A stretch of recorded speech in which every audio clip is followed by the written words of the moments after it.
27 years ago, an entire classroom of children walked into school and vanished. No footprints, no bodies, no answers. For decades, the town whispered about curses, kidnappings, even ghosts, but no one spoke aloud the truth, until a desperate mother, refusing to let silence bury her daughter's memory, uncovered one detail everyone else had missed. What she found didn't just explain the disappearance. It exposed a pact so dark, the entire town had lived in its shadow. Before we dive deeper into this shocking mystery, let us know where you're watching from. And if you enjoy stories like this one, don't forget to subscribe. It helps us bring you more stories that the world has tried to forget. 27 years ago, in a quiet town most people have never heard of, an entire class of children vanished in a single morning. They walked into their school. They set down their backpacks. They sharpened their pencils. And then, without a sound, they were gone. The police searched. Helicopters circled. Parents screamed themselves hoarse into the night. But not a single child was ever found. The case grew cold. The classrooms were emptied, and the town buried its grief in silence. But nearly 3 decades later, one desperate mother noticed something that everyone else had missed. And that single overlooked detail would change everything. The anniversary mornings were always the hardest. Laura Calloway sat at her kitchen table, staring into a chipped mug of tea she no longer tasted. Outside, the street was quiet, just another day in just another town. But to her, it was a graveyard of memories. Today marked exactly 27 years since her daughter Emily walked into that classroom and never came home. Her hands shook slightly as she reached for the mug. The silence of the house pressed on her like a weight. She hadn't moved the framed photo from the mantel in all these years.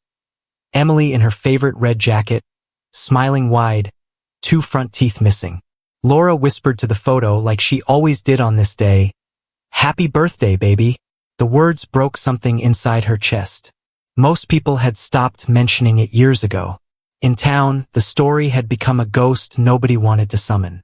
Shopkeepers avoided the subject.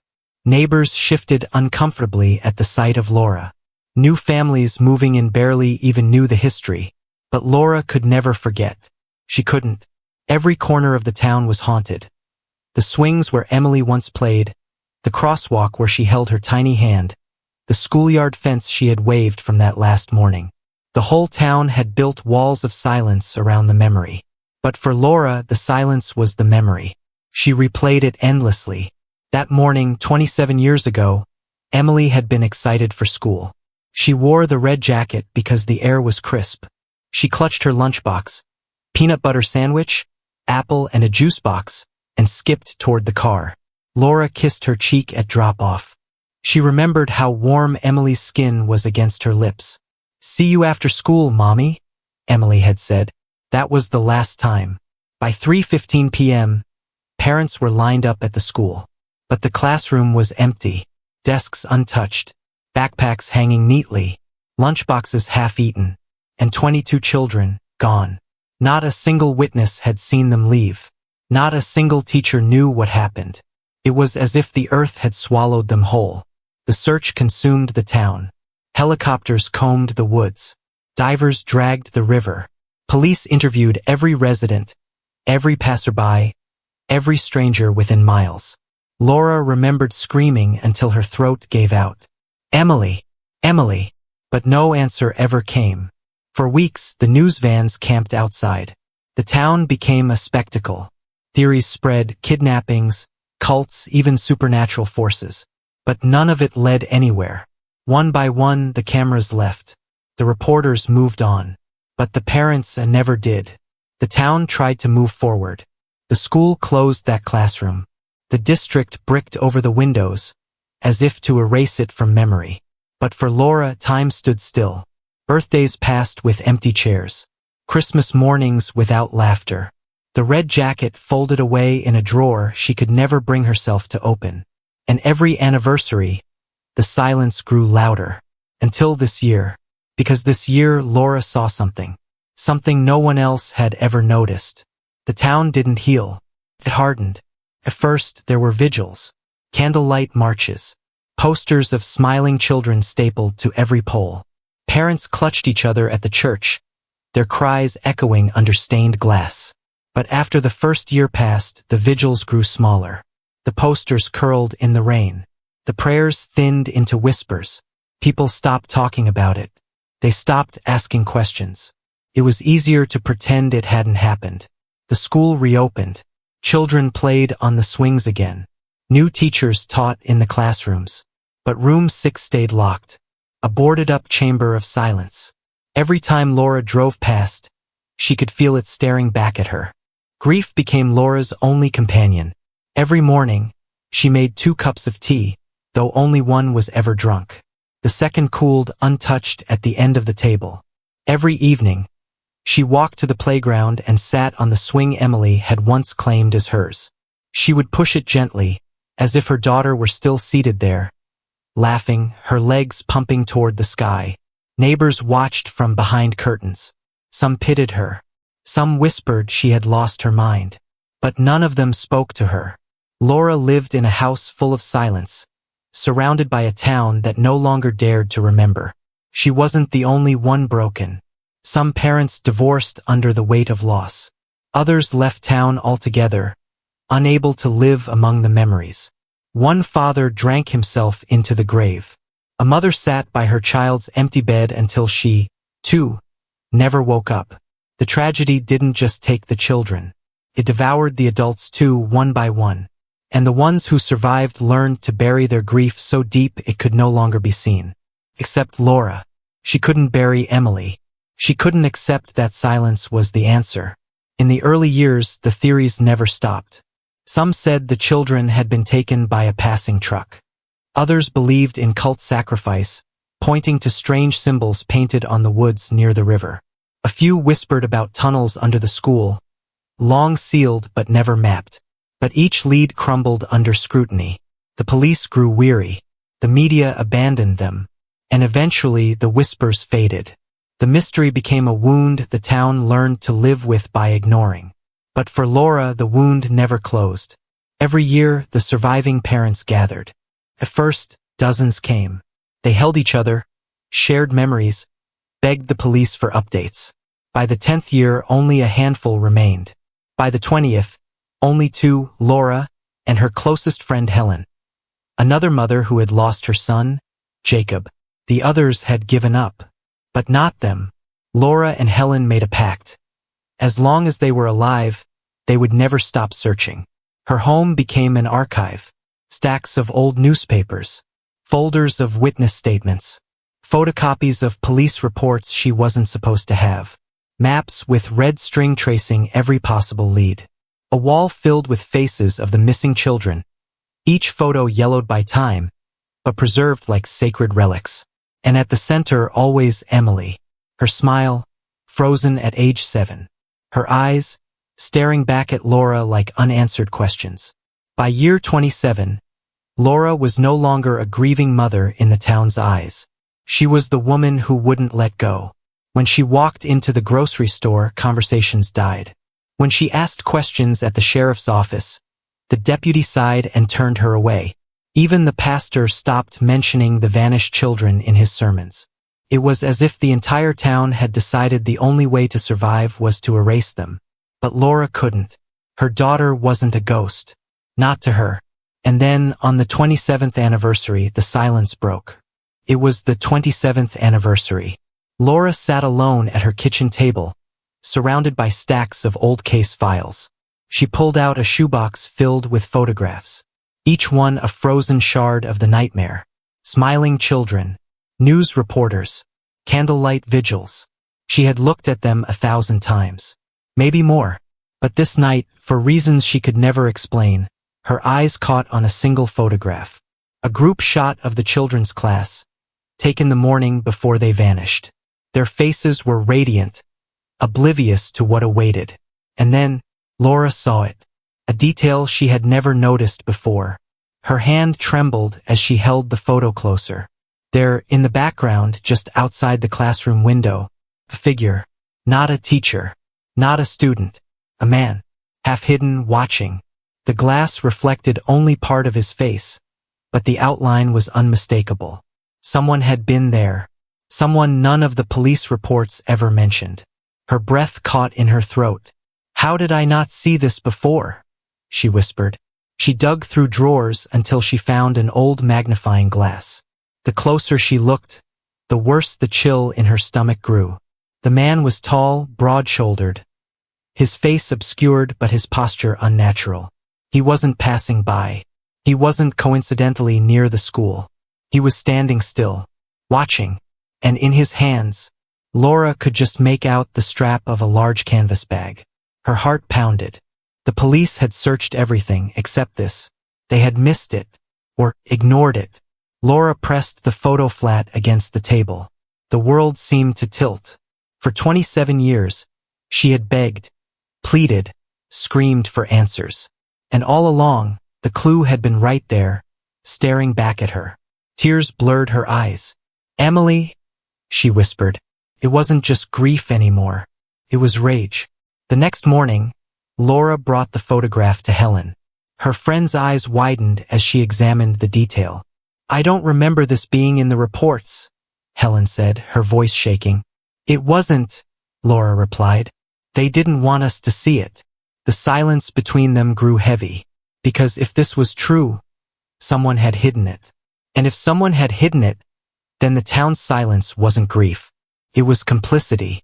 Laura marched into the sheriff's office with the photograph clutched in her hand. Sheriff Dawson, gray-haired, weary, glanced at it briefly before sliding it back across the desk. "Laura, it's nothing. A trick of the light. Could be anyone. Could be nobody." "Nobody?" she snapped. "That's not nobody. That's a man with a bag, watching children who disappeared the same day." The sheriff's eyes hardened. "Drop it, Laura. For your own sake." Her stomach dropped. The warning wasn't protective. It was threatening. Laura stormed out of the station, her pulse hammering. For 27 years, they had told her she was crazy, that she was grieving wrong, that she needed to move on. But this photo was proof. She wasn't crazy. She had been right all along. And if the sheriff wouldn't pursue it, she would. Alone. That night, Laura opened her worn leather journal. She wrote the date. Then, with steady hands, she wrote, "Today I found him. The man in the window. The man who took my daughter. And I swear, I will find him." The pen dug deep into the paper, tearing it slightly. Her eyes burned with a fire she hadn't felt in years. Laura pinned the photograph to her wall. It joined dozens of others, faded clippings, reports, maps. But this one was different. This one was alive. She drew a red circle around the man's shadowed face, then connected it with thread to every other unanswered question. The missing bus driver, the unmarked van, the sealed basement beneath the school. Her wall was no longer a shrine to grief. It was a battlefield. She rushed to Helen's house again, eager to plan their next step. But Helen's reaction chilled her. Her friend's hands shook as she poured tea. Her eyes darted toward the window, as if afraid someone was listening. "Laura, you need to be careful," Helen whispered. "Careful?" Laura snapped. "We've been careful for 27 years. Where did that get us?" "Nowhere." Helen pressed her lips tight, then leaned closer. "There are things about this town, things you don't want to dig up." Laura froze. Her friend's fear wasn't vague. It was personal. Helen knew something. Later that week, Laura went to the market. As she reached for a carton of milk, an older woman brushed past her and muttered under her breath, "You're not supposed to be looking at those pictures." Laura's heart stopped. She turned, but the woman was already gone. It wasn't a warning. It was a confirmation. Determined, Laura drove to the county library. She requested the original microfilms from the week of the disappearance. Hours passed as she scrolled through grainy black and white images. And then she found it. An unpublished photograph from the schoolyard that day. In the corner of the frame, blurred but visible, was the same man. The same outline. The same bag. He had been there in more than one photo. Laura's pulse thundered. This wasn't coincidence. This was a pattern. As Laura printed the photo, the librarian, an older man with tired eyes, placed a hand on hers. You should stop, he said quietly. Laura stiffened. What do you mean? His gaze flicked to the photo. His voice dropped lower. Some things are buried for a reason. If you keep digging, you might not like what you find. Before she could respond, he walked away. Laura's hands trembled as she clutched the photo. The town wasn't just indifferent. It was hiding something. That night, as Laura sat at her kitchen table, the house felt different. Too quiet. She heard a creak outside her window. Her breath caught. Slowly, she stood, peering through the curtains. A man stood across the street, under the dim glow of a street lamp, watching. Her chest tightened. She blinked, and he was gone. The next morning, Laura stormed back into the sheriff's office, slamming the new photo on his desk. This man was there, twice. Explain that. Sheriff Dawson's jaw tightened. Where did you get this? He asked. The library archives. His face drained of color. That file was supposed to be locked, he muttered before he caught himself. Laura froze. Supposed to be locked? The sheriff realized what he'd said.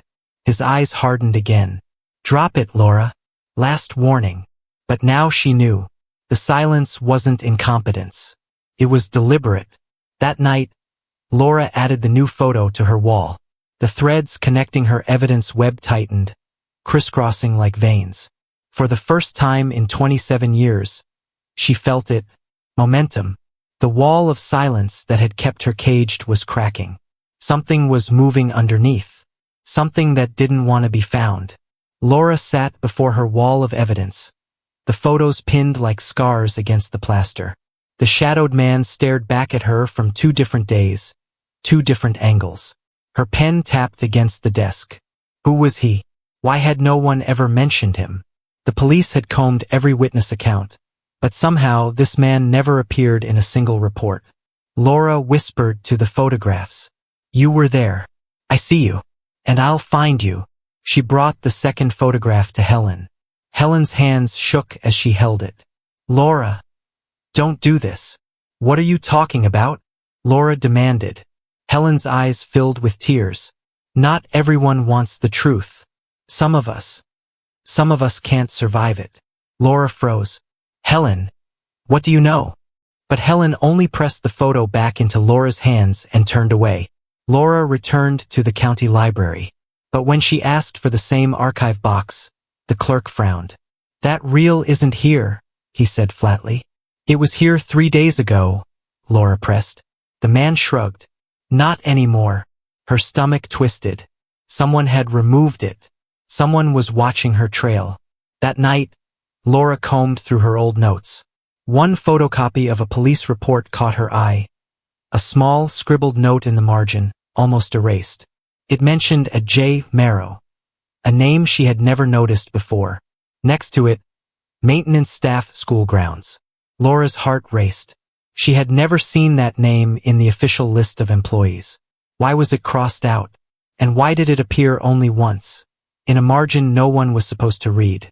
Laura dug into county records, spending hours scrolling through dusty files. And there he was, James Marrow, employed at the school in 1995 as a night custodian.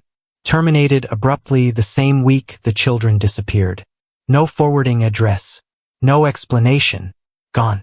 Laura compared his grainy ID badge photo to the shadow in her photographs. The posture, the jawline, the broad shoulders. Her chest tightened. It was him. Laura rushed to the sheriff's office with the file.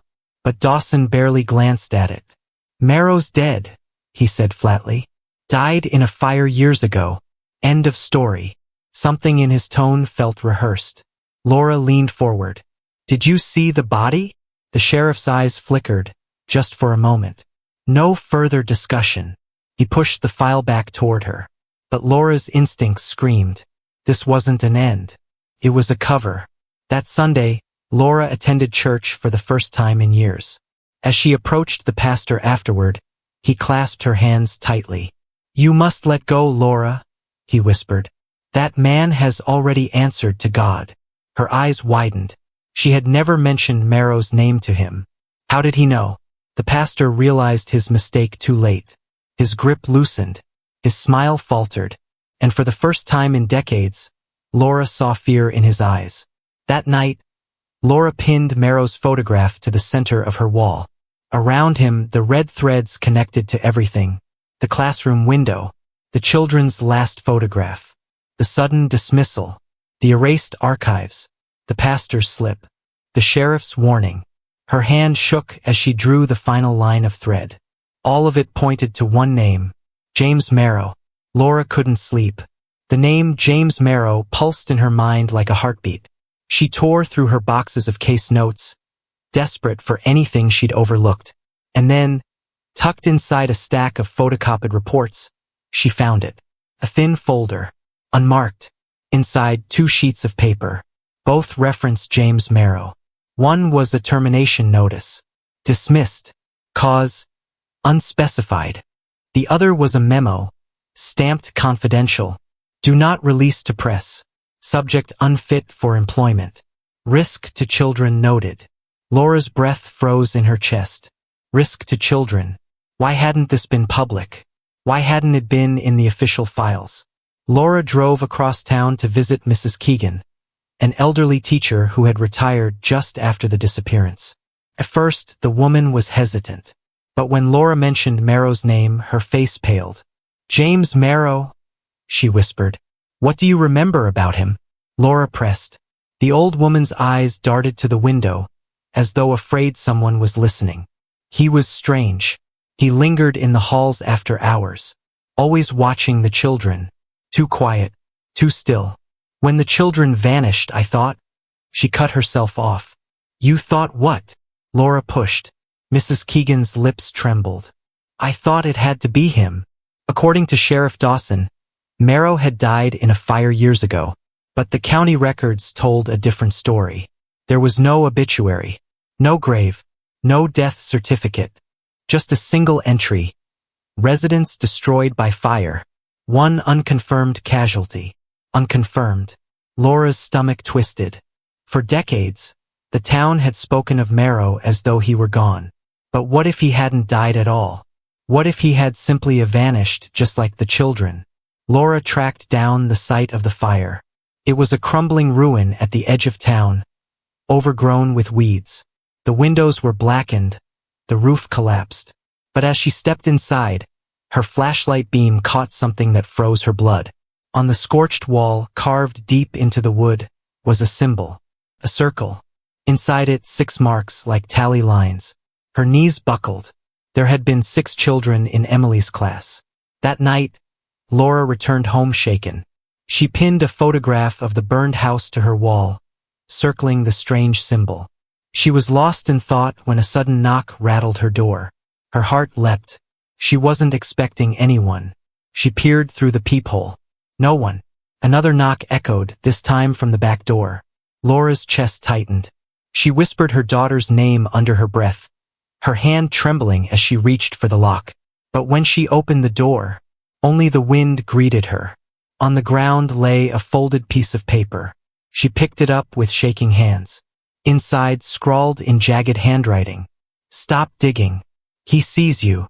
The next morning, Laura rushed to Helen's house, desperate for comfort. But Helen didn't answer the door. Laura circled to the window and froze. Helen was inside, speaking in hushed tones with Sheriff Dawson. Laura couldn't hear the words, but the sight of them together sent ice through her veins. Her best friend, her only ally, talking to the man who had spent years silencing her. Was Helen protecting her or betraying her? That night, Laura sat in her darkened living room, unable to shake the feeling of being watched. The letter lay on the table in front of her. She stared at it until her eyes blurred. Then, outside her window, she saw him. A figure, tall, broad-shouldered, standing in the shadows across the street. The same posture, the same stillness as in the photographs. James Merrow, alive, watching her. When she blinked, he was gone. Laura barely slept. Every time she closed her eyes, she saw him. The figure in the street, broad-shouldered, watching. By midnight, the house felt wrong. The air too heavy. She walked from room to room, double-checking the locks, her heartbeat echoing in the silence. She tried to convince herself it was paranoia, but the truth pressed down on her chest like weight she couldn't lift. Something was coming. At 2:47 a.m., it happened. A sharp crack split the silence. Glass breaking. Laura bolted upright in bed, her heart hammering. She reached for the baseball bat she kept under her nightstand and crept down the hallway. Another sound, the creak of a floorboard. Someone was inside. She pressed herself against the wall, holding her breath. From the kitchen, she saw movement. A shadow sliding across the floor. Tall, heavy, deliberate. The intruder moved like he knew the house. Laura's grip tightened on the bat, her knuckles white. And then, just for an instant, he stepped into the dim light. Broad shoulders. The same posture as the man in the window. James Marrow. Alive. Inside her home. Laura swung the bat hard, the crack echoing through the kitchen. The man staggered back, then lunged toward the back door, smashing it open. Laura gave chase, her bare feet pounding against the cold floor, her lungs burning. But when she burst into the backyard, the night swallowed him whole. The wind whistled through the trees. The shadows shifted. He was gone. Again. Shaken, Laura returned to her kitchen and froze. The shoebox of photographs she had left on the counter was gone. Her evidence, her lifeline, every picture she had collected for decades, stolen. Her wall of threads was useless without them. Her heart sank as the realization hit her. He hadn't come to scare her. He had come to erase her. The next morning, Laura called the sheriff's office. 2 deputies arrived, glancing lazily at the broken glass. "Looks like a burglary," one muttered. "Probably kids." "Kids don't move like that," Laura snapped. It was him, James Marrow. He was here. The deputies exchanged a look. "There is no James Marrow," the other said flatly. "He's been dead for 20 years. And with that, they left. Laura stood alone in her wrecked kitchen, the silence heavier than ever. The system wouldn't help her. She was on her own. Desperate, Laura went to Helen. She poured out the whole story. The break-in, the stolen photos, the man in her house. Helen listened quietly, her hands clasped tight. When Laura finished, she expected outrage, support. But Helen only whispered, "Stop this, Laura. Please. For your own sake." Her voice broke on the last word. And in that moment, Laura realized something chilling. Helen wasn't just afraid of James Marrow. She was afraid of what Laura might discover about him.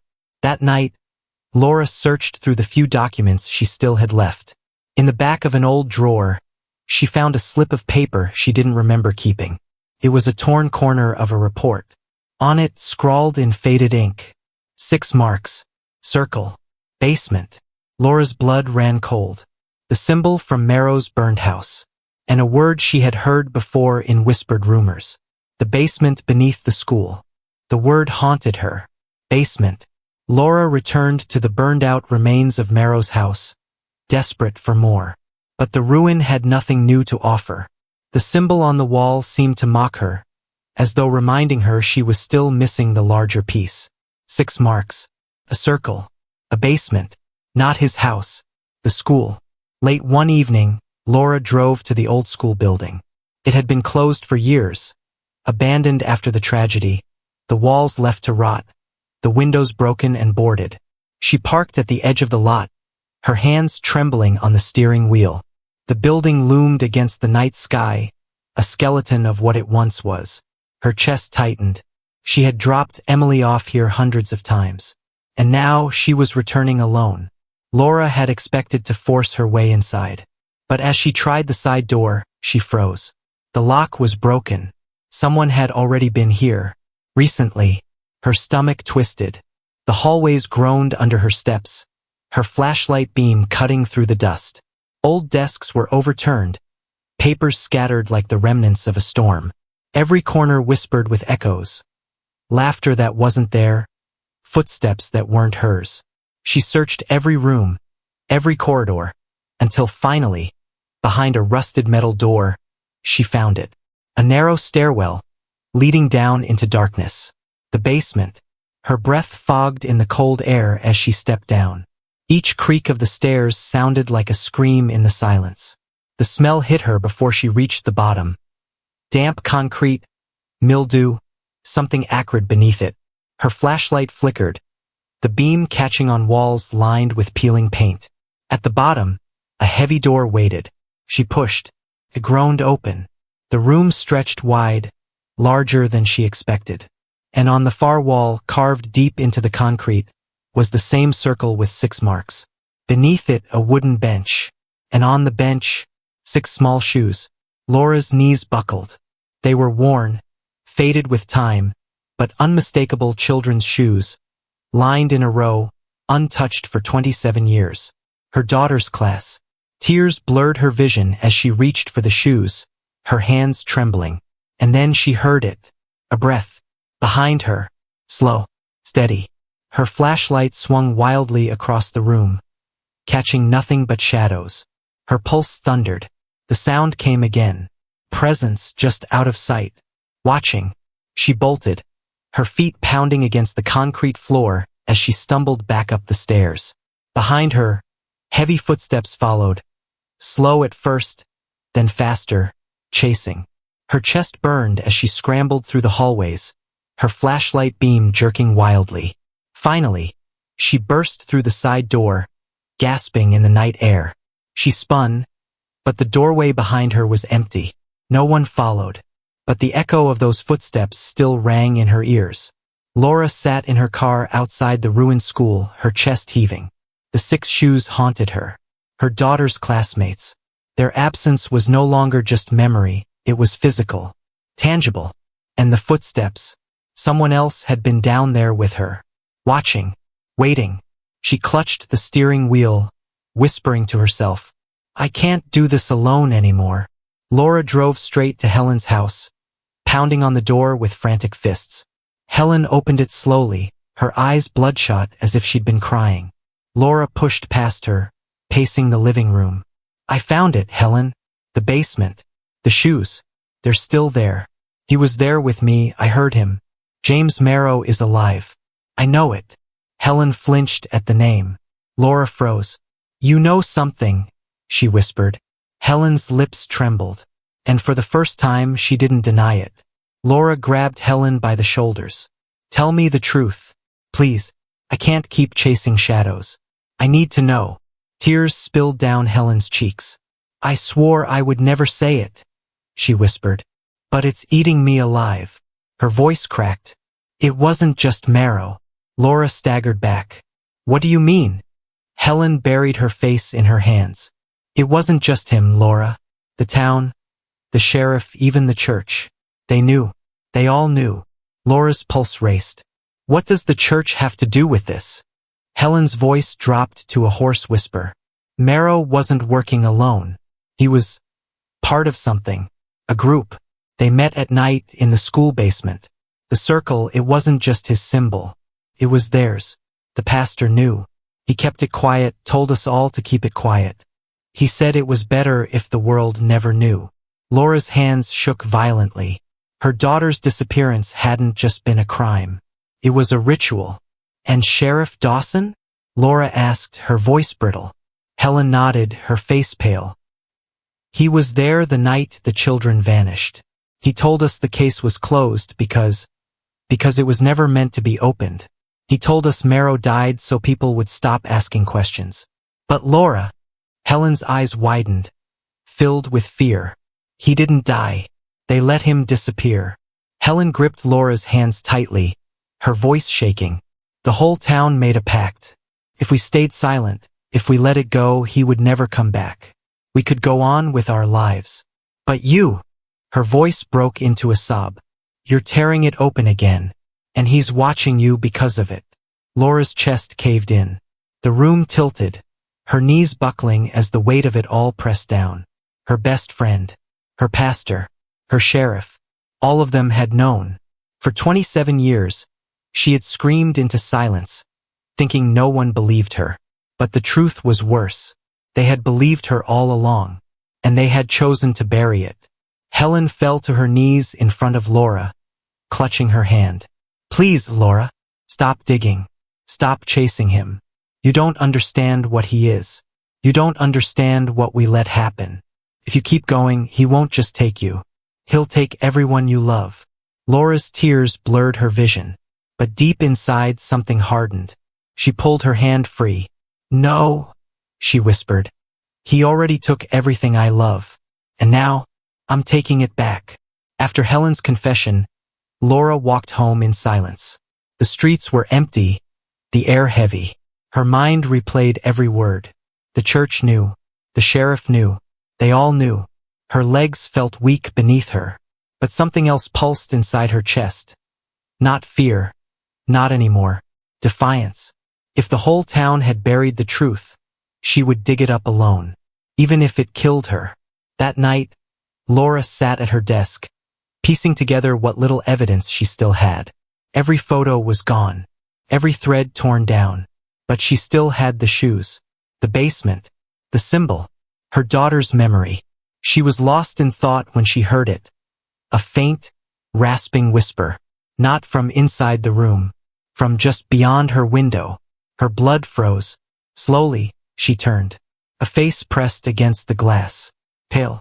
Expressionless. James Marrow. The window exploded inward as Laura screamed, stumbling back. Marrow's massive frame filled the room, his shadow blotting out the light. His eyes were cold, empty, but fixed on her with unnatural stillness. He didn't speak, didn't rush. He only stood there, breathing heavy, watching her like prey. Laura raised the baseball bat again, her hands trembling. "Where are they?" she screamed. "What did you do with them?" But he said nothing, just one slow smile that didn't touch his eyes. Marrow stepped forward, silent and deliberate. Laura swung the bat, striking his shoulder. The wood cracked on impact, splintering in her hands. Marrow didn't flinch. He only tilted his head, studying her, as though her fight was something he had seen before. Then, without warning, he lunged. Laura scrambled backward, toppling the desk between them. Paper scattered as she fled down the hallway. Her chest burned, lungs heaving as her feet thundered against the floor. Behind her, his footsteps followed, slow, deliberate, like he knew she couldn't escape. Laura burst into the kitchen, reaching for the back door. But before she could open it, Marrow's hand slammed against the frame, inches from her face. His skin was rough, scarred, his fingernails cracked. His breath hitched, deep and animalistic. For the first time, Laura saw his face clearly. And it wasn't just human. It was something wrong. Too still. Too empty. Like the mask of a man who had died years ago but refused to stay gone. With a desperate scream, Laura drove her knee into his stomach. Marrow grunted, staggering back just enough for her to slip past. She tore through the back door, sprinting into the night air, her bare feet slicing against the gravel. Behind her, the doorframe cracked, his shadow spilling out into the yard. Laura ran faster than she had ever run in her life, the world blurring around her. She didn't stop until the lights of Helen's house came into view. Laura pounded on Helen's door, her voice hoarse. Helen opened it, shocked to see her friend trembling, covered in sweat. "He's alive," Laura gasped. "Helen, he's alive. James Marrow is here." But when she turned back toward the yard, the street was empty. Only silence. Only shadows. As if he had never been there at all. But Laura knew the truth. She had seen his face. She had felt his breath. James Marrow had returned. Laura didn't sleep. After seeing Marrow in her home, she nailed the windows shut, dragged furniture against the doors, and taped a kitchen knife beneath the table. Every sound outside, the rustle of leaves, the creak of wood, jolted her into panic. She knew he wasn't gone. He was circling, waiting. At dawn, her phone rang. She snatched it up, desperate for a voice of reason. But there was nothing. No greeting, just breathing.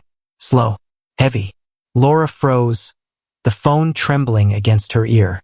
"Marrow," she whispered. The line went dead. Laura rushed back to Helen's for help. But this time, Helen didn't answer the door. Through the curtain, Laura caught a glimpse of her friend's pale face. But instead of opening it, Helen stepped back into the shadows, leaving Laura pounding helplessly on the porch. The message was clear. Helen had chosen silence again. Back home, Laura found the first sign.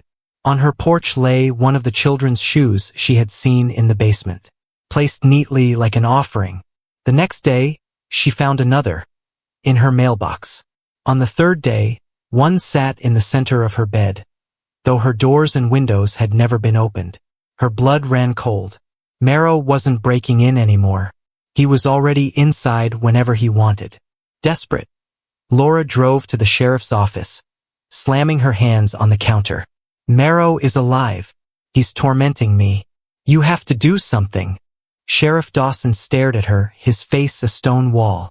You need to stop, Laura, he said flatly. Stop before you end up like the rest.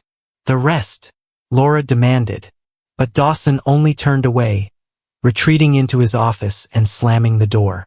Her last hope for protection was gone. That night, Laura sat in darkness, clutching the knife from under the table. Through the thin curtains she saw him, standing at the edge of her yard, unmoving, watching. She blinked, and he was gone. Then another shadow appeared near the back fence. Then another by the shed. 3, 4, more. Shapes where there shouldn't be shapes. Her chest constricted as the truth hit her. It wasn't just Marrow anymore. There were others. When she dared look out again, the shapes had arranged themselves. 6 of them, standing in a wide arc around her home. The same as the symbol, the circle. Her breath caught as she realized she was the center. The ritual wasn't over. It had only been waiting for her return. Hours passed and the figures never moved. Not a step forward. Not a step back. Just silence. Just watching. Laura sat at her kitchen table, tears streaking her face as dawn's light finally began to creep in. And when she looked again, they were gone. The yard empty. But in the center of her porch sat a single object. A child's shoe. Her daughter's. Laura sat on the porch at dawn, the tiny shoe in her trembling hands. Her daughter's shoe, placed there like a taunt. She had spent 27 years chasing shadows, but the circle had finally turned inward. No more silence. No more begging the sheriff. No more pleading with Helen. If no one would give her the truth, she would rip it from them. That evening, Laura walked to the old church. The building loomed against the horizon, its steeple broken, its stained glass cracked. She pushed the heavy doors open. The pews were empty, the altar draped in dust. But the air was wrong. Too still, too heavy, as though the walls themselves were holding their breath. And then she saw it. Behind the altar, a wooden panel slightly ajar. Passageway. The narrow corridor twisted downward, stone walls slick with moisture. At the end, a door waited, carved with the same circle and 6 marks. Her pulse thundered. When she pushed it open, the room inside took her breath. Candles lined the walls, melted into pools of hardened wax. Symbols were carved into the floor, and in the center an altar, blackened wood, stained darker by something time hadn't erased.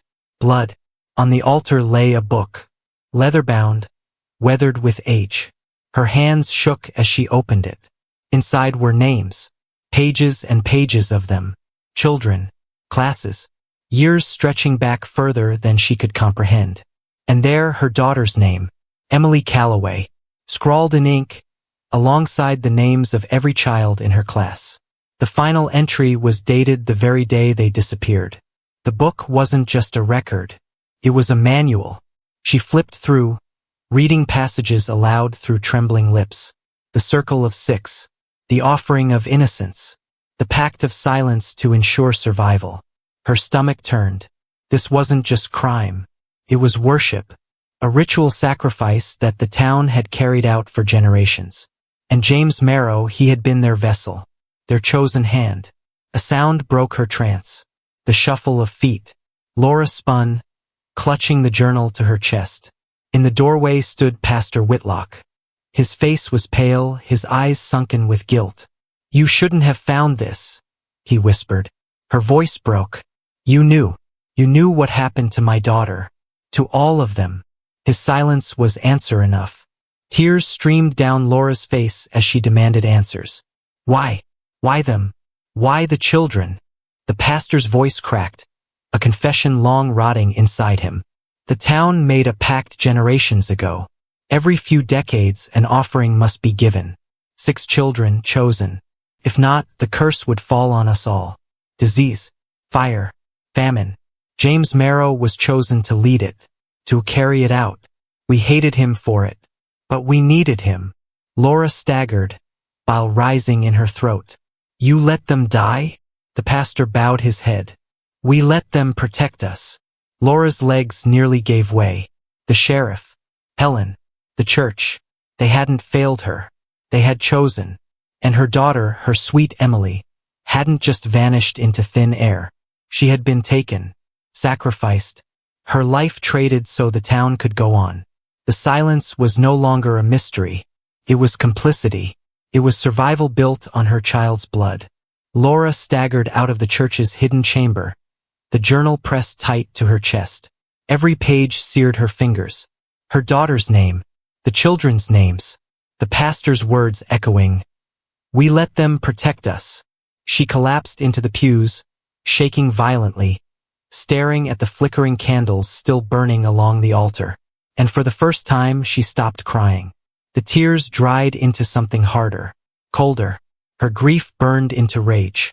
She looked up at the cracked stained glass, morning light cutting through in fractured colors.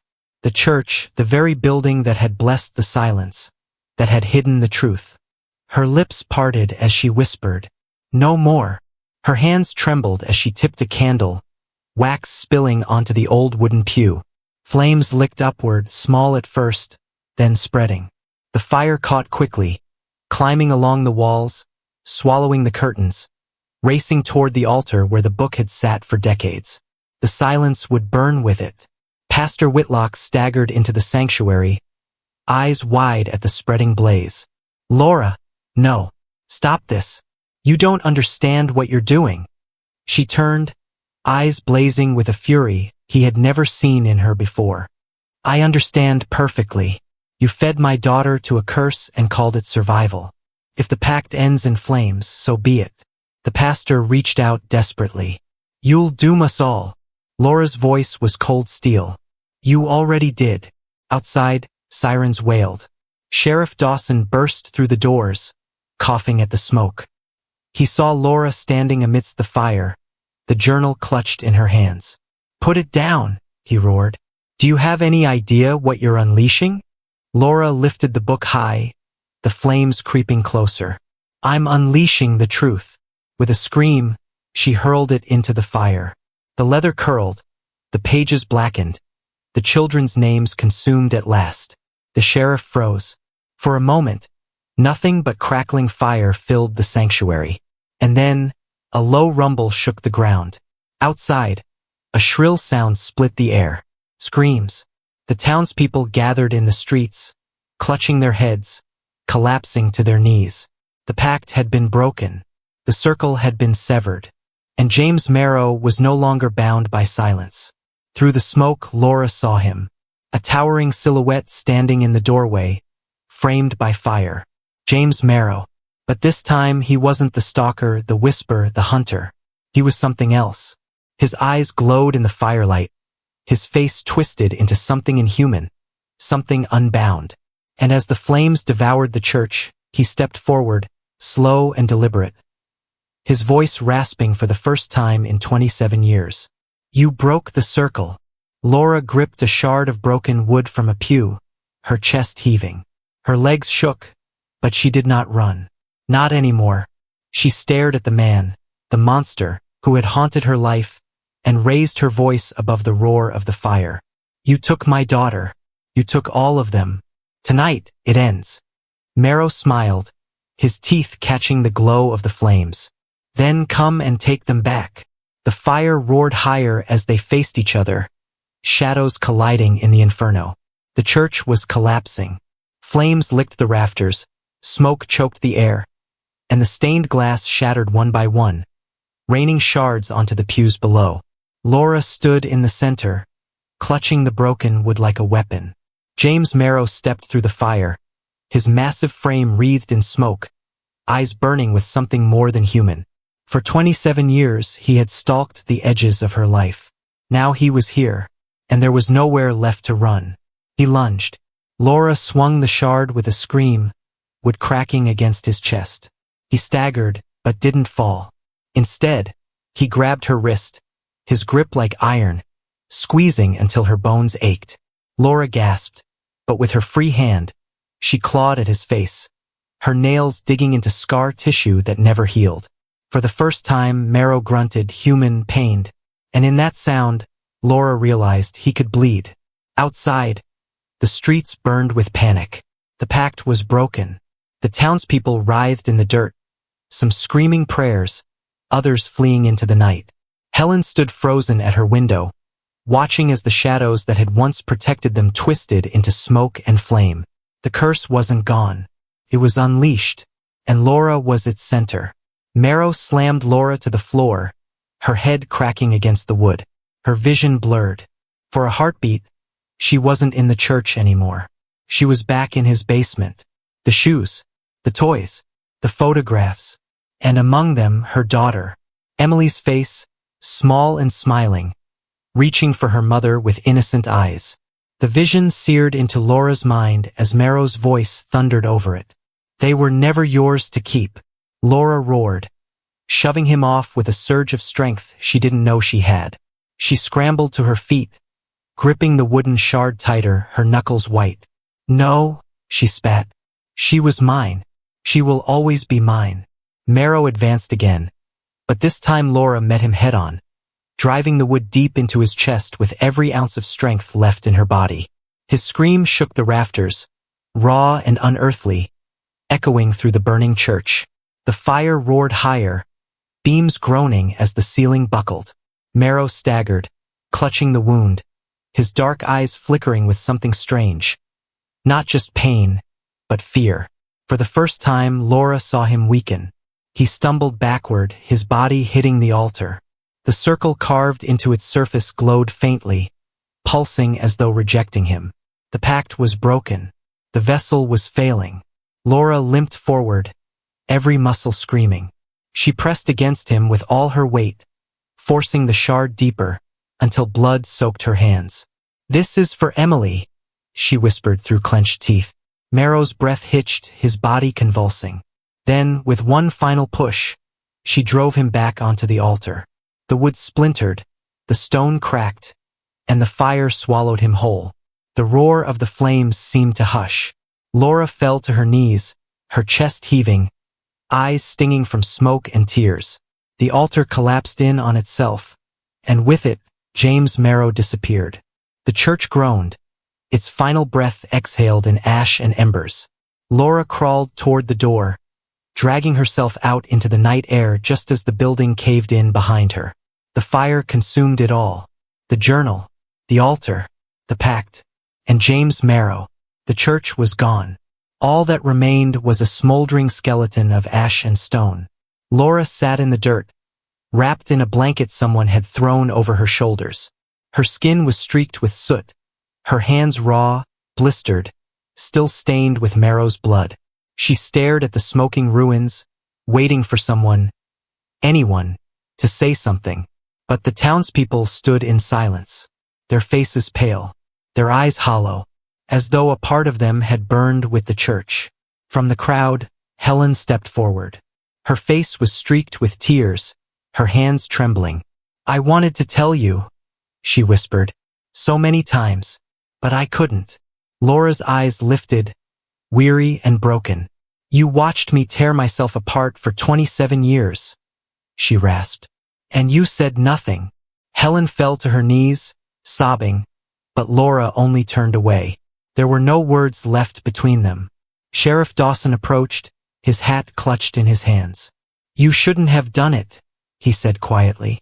Laura's voice cracked into a bitter laugh. "I ended him. I ended all of it." The sheriff's jaw tightened. "Did you?" She froze. The way he said it, flat, certain, resigned, sent a chill racing through her veins. Over the following days, the town grew quieter. Shops closed. Curtains stayed drawn. Children's laughter vanished from the air. It was as if the fire had scorched not just the church, but the spirit of the place itself.